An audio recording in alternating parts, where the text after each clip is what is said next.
Hello again. Welcome to Business Brew. This is the podcast from BUSINESSiQ, part of the Northern Echo. Our very special guest today, John McCabe, Chief Exec of the North East Chamber of Commerce. Morning, John. How are you? Hi, Mike. I'm really well, thanks. It's good to see you again. Yeah, you too. We've obviously, our paths have crossed a lot, but we maybe haven't had a chance to have a decent little chat for a while. Just bring us up to speed, John. Where is the chamber at the moment? I know we've got Deborah and Natasha being brought into their new roles. Are things working out okay there? I presume as busy as ever. Yeah, it really is. It feels like I've spent this year saying to the team and saying to sort of people around the chamber that the next couple of months look really busy, but we'll get through that, and then things will settle down a little bit. Yeah. And that sort of busy couple of months just keeps rolling on. It's been an incredibly busy time, but really very rewarding, really interesting stuff going on now, as I'm sure we'll get into in the course of the conversation. And you mentioned Deborah Walton is our new president. Natasha McDonough is our new vice president. Really excited to have those two brilliant Northeast business leaders right at the top of our sort of non-executive tree in those roles. Both of them really sort of passionate about the Chamber's agenda for that stronger, fairer Northeast that we talk a lot about. And both of them just contributing so much to not just to the Chamber, but to the region more generally. So we're really excited to have those two on board as well. But time for them. Yeah. It's a good thing that the Chamber does, of course, is that as well as setting policy and giving guidance, it can soak up so much experience from its members and work with people and choose to put people in sort of certain positions. But the wealth of experience we've got here, that's exactly what it's the DNA of the Chamber, isn't it? It's all those individual skills, sectors, insights. It's so important, isn't it? It's phenomenal, Mike. I mean, I've had the huge privilege of being in this job now for just coming up to 3 years, and it still surprises me sometimes. So in July, I took a small delegation of our members from the Northeast and a couple of members of the team down at the British Chambers of Commerce global annual conference. And the evening before this, the chief execs from the Chamber Network have a reception in Parliament, and there's various parliamentarians there, although there wasn't this time because it was just a week before the general election. I was chatting to the guy who heads up one of the British Chambers of Commerce offices in Southeast Asia. So they've got 80 offices worldwide. So members of our chamber in the Northeast are part of this really global network. And I was chatting to this guy from the BCC in Southeast Asia, and lo and behold, he was actually from Redcar. So he heads up the office there, but he's actually from Redcar originally. Gosh. And I mentioned to him that I had one of our universities from the region with me as part of this delegation, and he was saying, "Oh, great! We've got opportunity to do a bit of work between one of the universities on our patch in that region of the world. They want to do something with one of the universities in the UK. Can I meet that person tomorrow?" And of course, we set that up, and that conversation's now happening. And it's just, that was by chance, that was fortuitous, but I think it says something about the strength and depth of that network. It really is phenomenal. Yeah, I mean, it's an interesting point you make, John. Of course, that the Chamber doesn't just work within itself and within its region. A big part of its remit is to show that strength across the world, up and down the country, obviously. But then whoever wants to listen, you're the voice to say, yeah, this is the place to come and invest. Look at what we're doing here. That's a big part of your job, isn't it? It's a huge part of the job. It's about sort of championing the region and the huge opportunities we've got, the brilliant businesses we've got, the great people in this region. So it's a huge part of it. But I was chatting recently to again kind of another sort of stakeholder in the region, and they said to me, it feels a little bit like your chamber in the Northeast is a regional chamber but operating very, very much on a national stage. And I hope that's right, because I really want the chamber to play its part in championing and showcasing this brilliant region, not just to the rest of the UK as a great place to start, invest in, and grow a business, but to the rest of the world as well. And the chamber has the platform to do that. Yeah. Give us just your insight, John, very generally about how the region is faring at the moment. There's a lot happening. We know Tees Works is still growing, and we know the economic campus is making its impact. Yeah. There seems to be a lot of education and skills, conversations going on. What's your general summary? Do you get a good vibe at the moment, or have we still got plenty of challenges? Yeah, how long have we got for this, Mike? We could chat all day about this. We really could. Look, I mean, I think we're all very realistic in this region, aren't we? About some of the issues that we continue to face, the challenges that are before us, and that really drives the work that we do. Again, particularly in the chamber, when we talk not just about a stronger northeast as we have done for many years, but a fairer northeast as well, because we know that there are aspects of the economy today that don't work for enough people in the northeast. So that really drives a lot of our work, not just on the stronger northeast, but fairer northeast as well. But we offset that with the huge opportunities we've got. I mean, you mentioned Teesworks. You look at that site with, is there another site in the UK or even across Europe on that, with that opportunity before it? That expanse of flat brownfield land with port access to it, and it's a huge opportunities there. You look at what's going on in the creative industries in Sunderland with the film and TV production opportunity there with Crownwork Studios, and then you've got some of those sort of anchor organizations in the northeast continuing to do great things, and more investment going into Nissan. But we need to think about, well, what do we do next with that? Where's the next 3 Nissans going to come from? And I think devolution provides us with an opportunity to think on that sort of scale with that level of ambition, and just make sure that we're capturing these great opportunities in the region right now. So the sense, I think, in the business community is it's been a really tough time. It's not necessarily plain sailing just yet, but there's definitely a sense of increased confidence on the horizon, and businesses that have told us in so many different ways that they put decisions on hold particularly around investment in plant and machinery and premises, and also, really importantly for our region, in people as well. And we're starting to see some confidence, longer-term confidence, coming back into the economy. Hopefully, with that, we'll start to see those investment decisions being taken again. When we talk as we do, whether it's with government, amongst ourselves, amongst the membership, whether it's through yourselves in the media, we talk a lot about growth in the region. That's how we'll achieve it. So huge opportunities, real sense of realism, but a real excitement as well about the opportunity before us. It was we of course heard the Prime Minister talking about tough times ahead, and brace yourselves for this sort of budget. Very early days, John, but what's your vibe about the government and Keir Starmer's sort of approach? You feel there's a good business conversation to be had there? I think there is. We had Keir Starmer came to do one of our events in November of last year, so November 23, and he spoke at that. We had 200 odd chamber members in the room, and we had national and indeed international broadcast media in the room. They were very interested in what he was saying at the time. And he spoke at that about, we all heard him talk about this sort of decade of national renewal. And he talked about the opportunity for the Northeast to be at the centre of that and to drive some of that economic renewal. So, again, the things that we want to do in this region aren't just about, again, creating that stronger, fairer Northeast, but it's about positioning this region as being part of a national solution. So I think for too long in the past, national government has perhaps seen the Northeast as being a slightly problematic region. We want to position the region as actually part of that national solution, and if the Prime Minister's talking about that decade of national economic renewal, we've got a part to play in that. And you mentioned a couple of minutes ago the economic campus in Darlington. I was there just last week for a meeting with a Treasury minister, and that was a great discussion. Some really influential business leaders around the table at that. And when it came to my opportunity to speak, I talked about, again, exactly what we're talking about now. What are the issues facing Northeast businesses? And I said, as we prepare for the October budget, so the Chamber's going to be, as always, making our submissions to you on what we want to see in that budget. And I said, spoiler alert, there's going to be a lot in there around the issues that businesses tell us they face. So it's around things like access to skills, it's around access to markets, and it's around the cost of doing business.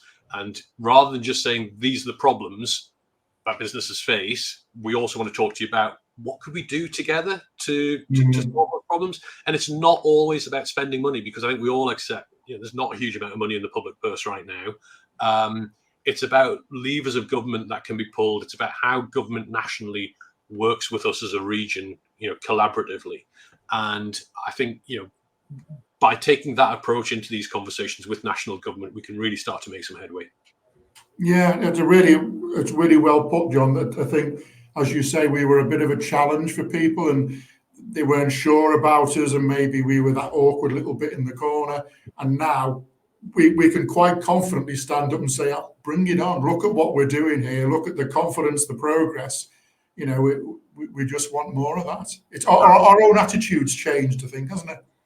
I think it has, and again, as you know, Mike, we've spoken about it many times before. I'm a strong advocate for devolution. We want more of it, more powers, and obviously more investment, but certainly more powers coming into the region. But that is the opportunity it provides us with, and if we're really going to make devolution work, the onus on us as a region is to think bigger and act differently to how we've done before.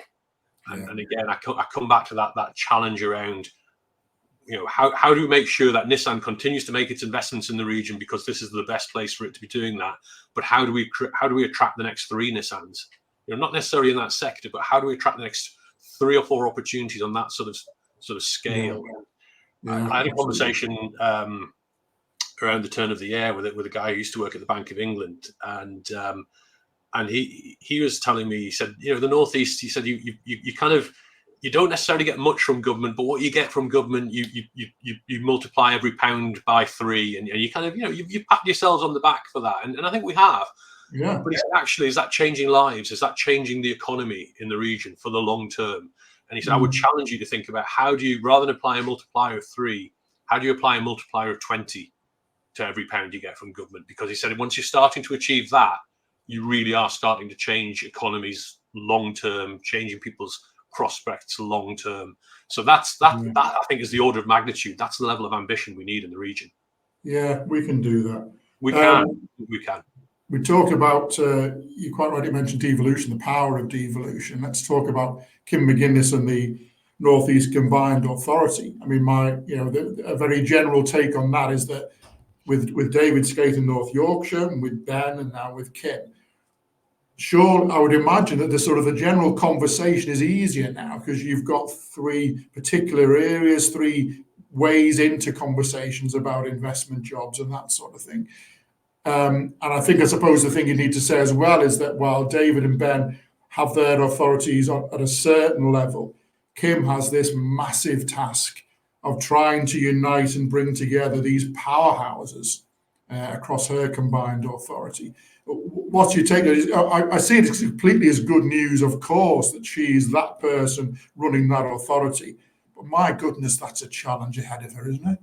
It's a big job. It's a very big job, yeah. And I think the key to the success in that job will be collaboration. I mean, we've got in our chamber patch, if you like, we've got 2 of those combined authorities. So we've got Northeast Combined Authority, we've got Tees Valley. David's is kind of on the very sort of periphery of the south end of our region.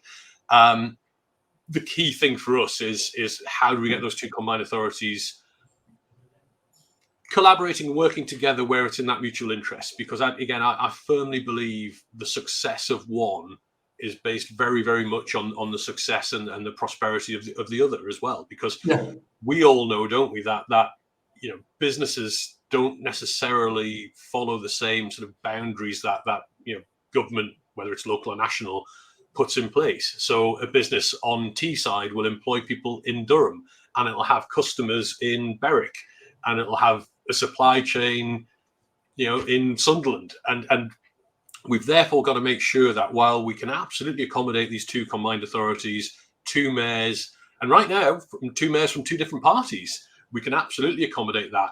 But from time to time, this region will be so much stronger from those 2 authorities collaborating, working together. And so far, I think both mayors and the teams around them have made some really positive noises about their approach to that.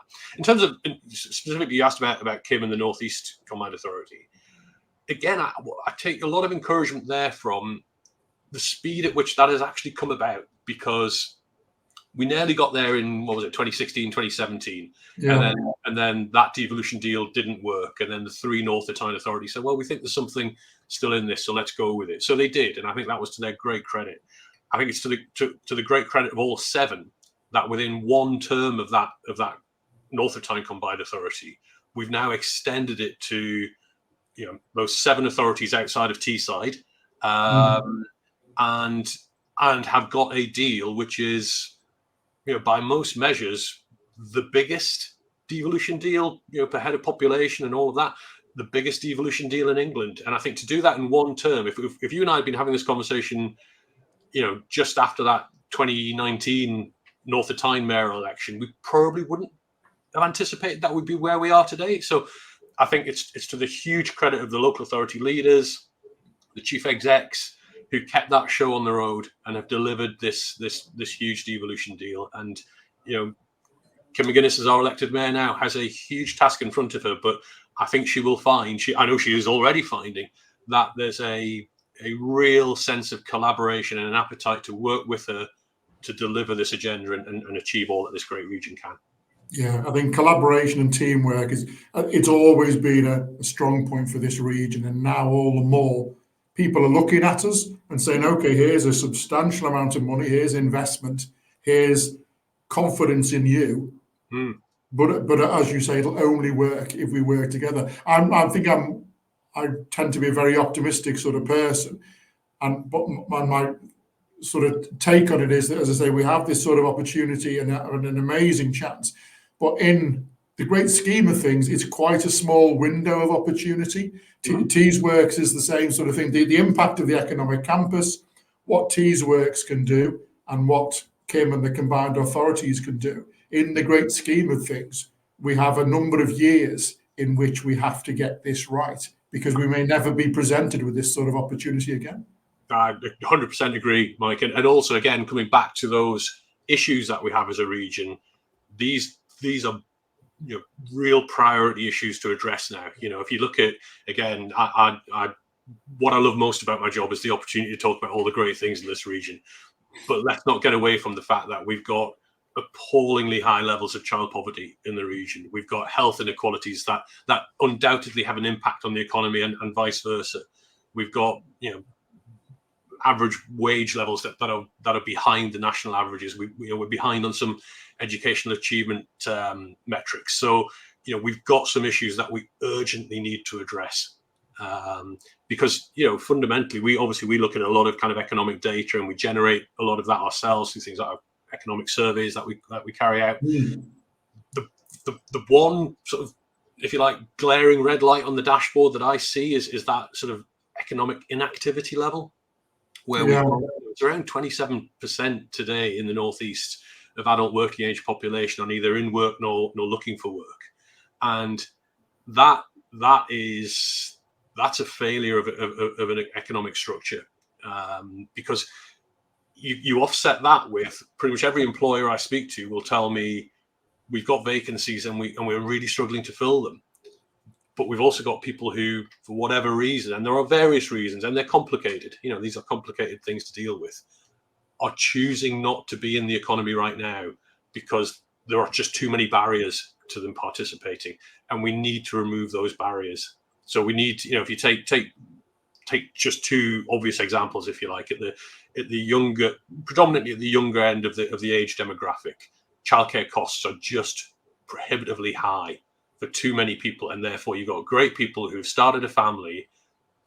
In order to start that family, have come out of the economy for obvious reasons, and now just looking at the household balance sheet and just thinking, well, childcare costs compared to what I might earn right now, it's a no-brainer. So I'll stay out of the economy. That's not healthy. It's not great for us as a region, and it's failing that individual and failing their life prospects. And then if you look at the higher sort of or the opposite end of the age demographic, but too many great people who've actually come out of the economy too soon. They've got such experiences and expertise to offer this region, and again, whether it's on the back of COVID and different sort of priorities that people have got in their lives right now, too many of those people have come out of the economy too soon, and we need to find a way to support and encourage them to continue to do their thing in the economy in the northeast. And as I said, if I look at all those different metrics, it's that one that probably worries me the most. And that's the one I think we really need to address, that level of economic inactivity. If we get that right, all those other things that we've talked about will undoubtedly be assisted. Yeah, it's as you say, a complex picture at the moment. I suppose the driver, just as you suggest, is if we can keep finding success, keep finding growth and investment, that presents the opportunities to do the transferable skills for the older workers, for those inactive ones to have a more wider range of possibilities for them to think, I might go for that. And of course, as you say, at the heart of it all, tackling that poverty situation. Yeah. Is we need to give more opportunities. We need to be a busy, thriving, growing region and make sure that filters down to those who need it the most. It's a massive brief when you think of it like that. You're not just a business guy, John, are you? You're a person guy, a people guy, a families guy, communities guy. That's a big responsibility, isn't it? It's interesting, Mike. So interesting you say that, because first of all, if I start with the chamber membership, our membership is not necessarily what you'd intuitively expect of a chamber of commerce. So obviously, we've got a lot of members from the private sector of all shapes and sizes, from startup businesses through the biggest employers in the region, pretty much every sector. But we've also got a lot of public sector organizations in our membership, and we've got a lot of academic institutions, from schools to universities and colleges in between, in chamber membership. So I think, again, this chamber, our chamber in the Northeast, is much more representative of the entirety of the economy, rather than just the traditional private sector. Yeah. And what that means is that more and more businesses, more and more of our members are talking to us about things like child poverty. We touched on the general election at the beginning, and we went into that election campaign with 5 asks of the main parties. Child poverty was one of them. Yeah. Now, I suspect, the chamber, in the past might not have gone into a general election talking about child poverty, but it impacts business, because again, it has an impact on businesses' ability to tap into the phenomenal skills pipeline we've got in the Northeast that business wants to engage with.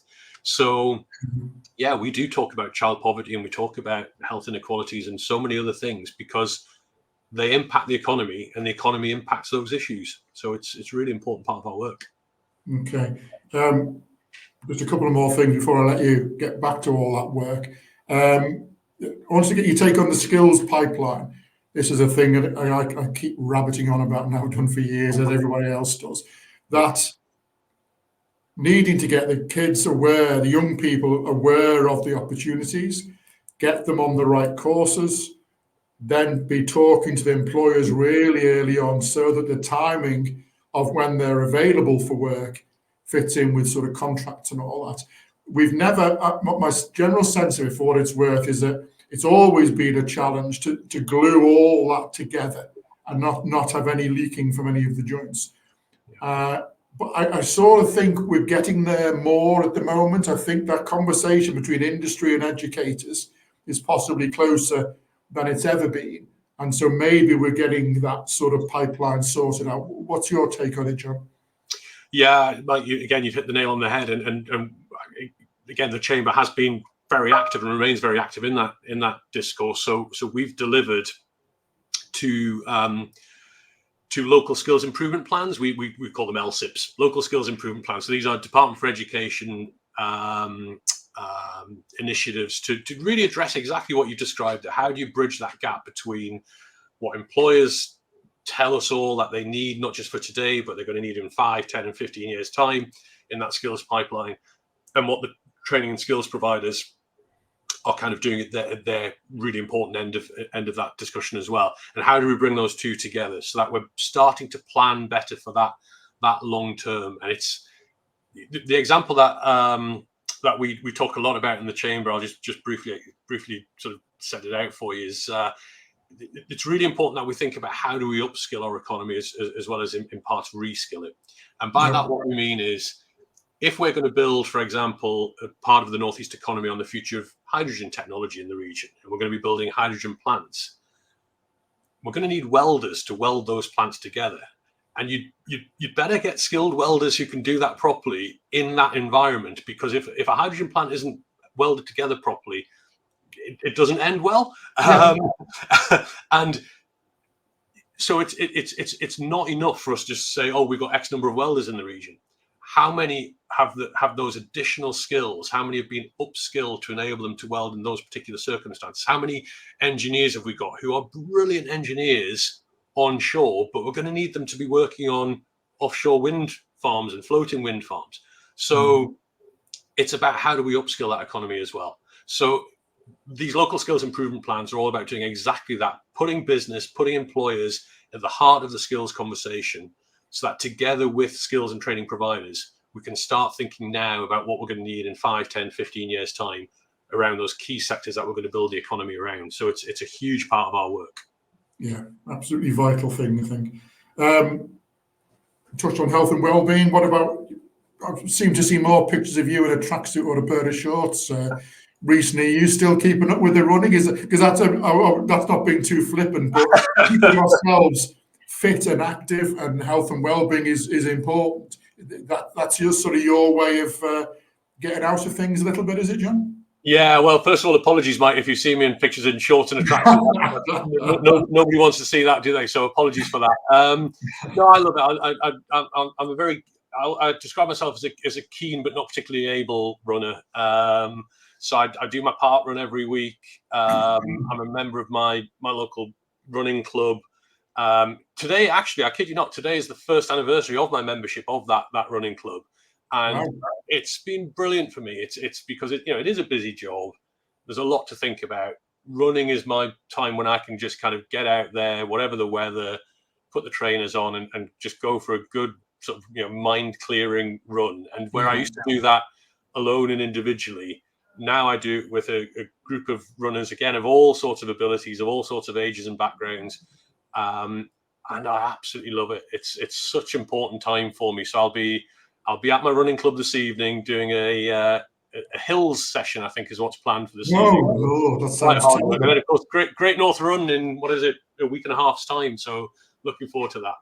Yeah, but it's important, isn't it, John, that we look after ourselves, and we, this again boils back down to families and children and all that sort of thing. We've got to look after ourselves, keep ourselves sharp, keep ourselves fit and healthy, and then it's all part of the economy, isn't it? Absolutely. Yeah, no, exactly. Keep active, and for me, running is a brilliant way to do that, and it's an important time for me. Good to hear. Right, John, we're just about out of time. That was both fascinating and I think really helpful as ever to get your insight into that. Thank you very much for your time. This is Business Brew, the business podcast from BUSINESSiQ, part of the Northern Echo. Very many thanks to our special guest, John McCabe, and we'll catch up with you again soon. Thanks for listening. Thanks, Mike.